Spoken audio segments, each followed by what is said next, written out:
ইসরায়েলে প্রবেশে বাধা এবং দুইজন আইন প্রণেতাকে আটকানোর জন্য গভীরভাবে উদ্বেগ প্রকাশ করেছেন যুক্তরাজ্যের পররাষ্ট্রমন্ত্রী ডেভিড লেমি। তিনি এই ঘটনাকে অগ্রহণযোগ্য বলে উল্লেখ করেছেন। 6 এপ্রিল রোববার বার্তা সংস্থা এএফপি এবং দ্য গার্ডিয়ানের একটি প্রতিবেদনে এই তথ্যটি জানানো হয়েছে। প্রতিবেদনে বলা হয়েছে যে যুক্তরাজ্যের ক্ষমতাসীন লেবার পার্টির দুইজন আইন প্রণেতা মানে এমপি ইওয়ান ইয়াং এবং আবতিসাম মোহাম্মদ ইসরায়েলের উদ্দেশ্যে লন্ডন থেকে উড়াল দেন, কিন্তু ইসরায়েলি কর্তৃপক্ষ তাদেরকে দেশটিতে প্রবেশ করতে দেয়নি, তাদেরকে ফেরত পাঠানোর নির্দেশ দেন ইসরায়েলি স্বরাষ্ট্রমন্ত্রী।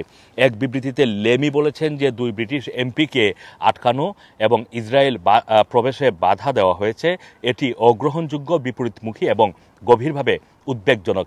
তিনি আরও বলেছেন যে তিনি ইসরায়েলি সরকারের কাছে স্পষ্ট করছেন যে ব্রিটিশ সংসদ সদস্যদের সাথে এই আচরণ করা উচিত হয়নি। ওই 2 আইন প্রণেতার সঙ্গে আজ রাতেই ব্রিটিশ সরকার সরকারের থেকে তিনি যোগাযোগ করবেন বলে জানান তিনি।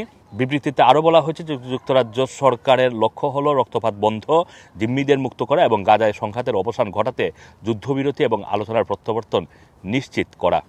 এদিকে ইসরায়েলের অভিবাসন মন্ত্রণালয় বিবৃতির বরাত দিয়ে স্কাই নিউজ এবং পলিটিক্স ইউকে জানিয়েছে যে নিরাপত্তা বাহিনীর কার্যকলাপ নথিভুক্ত করা এবং ইসরায়েল বিরোধী ঘৃণা ছড়িয়ে দেওয়ার পরিকল্পনার সন্দেহে ব্রিটিশ এই 2 এমপিকে ইসরায়েলে প্রবেশে রুখে দেওয়া হয়েছে। Assam, Rana TV, London.